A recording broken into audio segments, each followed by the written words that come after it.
চানা ready হয়ে গেল। আর এই মাত্র নিয়ে যাচ্ছে এখন ইফতারে যেখানে আয়োজন করা হয়েছে সেখানে 3টা লেগে গেছে আর 3টা বাজে নিয়ে গেছে, টোটাল 100 কেজি।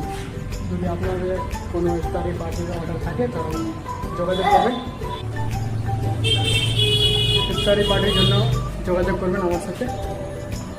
আর যদি কোনো অর্ডার থেকে থাকে ছোটো মোটো, বিশেষ করে ইফতারির জন্য বিরিয়ানি, পকোড়া, গন্ডি, মুড়ি, ফ্রুট স্যালাড ইত্যাদি যোগাযোগ করবেন, সব ব্যবস্থা হয়ে যাবে ইনশাআল্লাহ।